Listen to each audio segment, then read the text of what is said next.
The AE problem, oh my, that stands for alternative energies. Everybody tells me that this doesn't work. Well, it does work. You just have to be smart enough and think big enough to make it work. This industry is brand new. It's going to take us a while to make it really, really work. But even with what we have today, I will show you a way to make it work. Alternative energies primarily bore down into things like solar and wind. So here's what we'll do. iCATS has roughly 2,500 miles of track.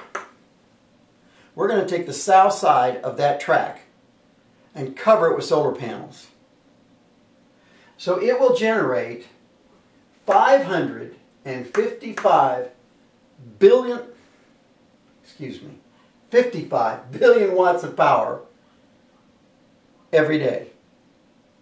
But that's nothing compared to TATS. TATS will generate 555 billion watts of power. Now watch what happens when we connect this together. All this energy that we're producing during the daytime, we only need about 10% of that power to power these two train systems. We're going to take the remaining amount of the energy and we're going to sell it to the local communities and to the major cities. You see, TATS goes from a major city to a major city, so it actually creates its own power grid. So here we are selling to the utility companies during the daytime.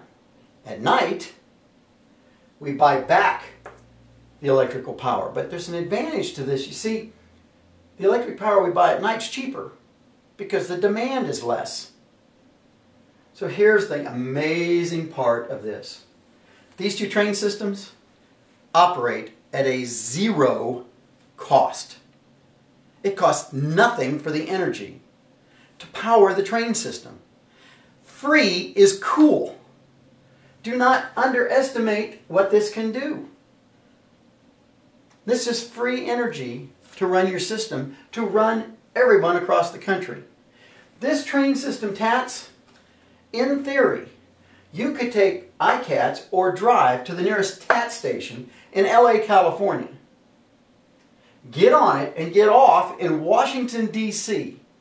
and drive to wherever you wanted to go to in Washington, D.C. and not use four gallons of gasoline. This is an amazing concept. It's not that hard to understand.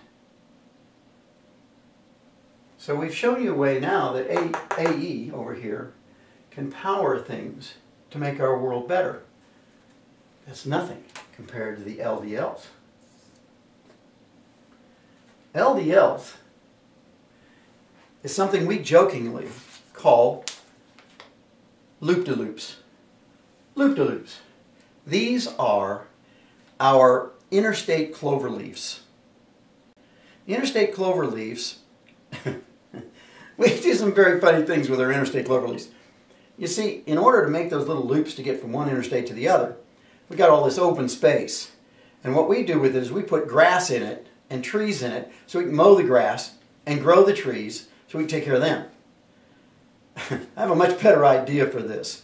We're going to take these clover leaves and we're going to put 20 medium-sized wind turbines, the 25,000 to 40,000 watt turbines, because they can handle high turbulence with very little maintenance. And along with that, the entire ground area we're going to cover with solar panels. Here's what happens.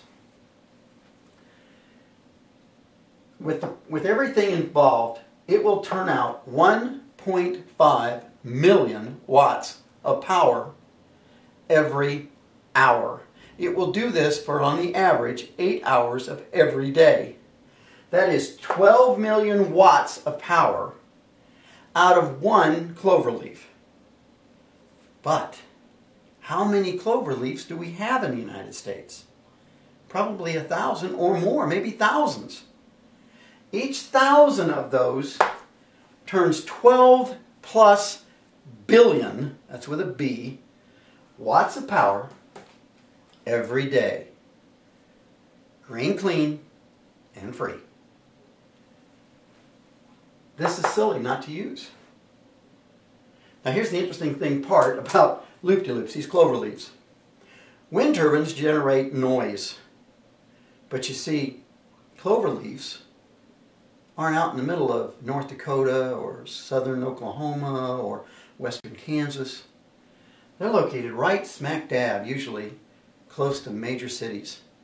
So they don't need a new infrastructure. They don't need a new grid.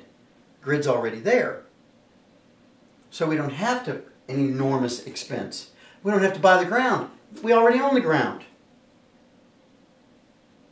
This is a very unique idea. We should not waste it.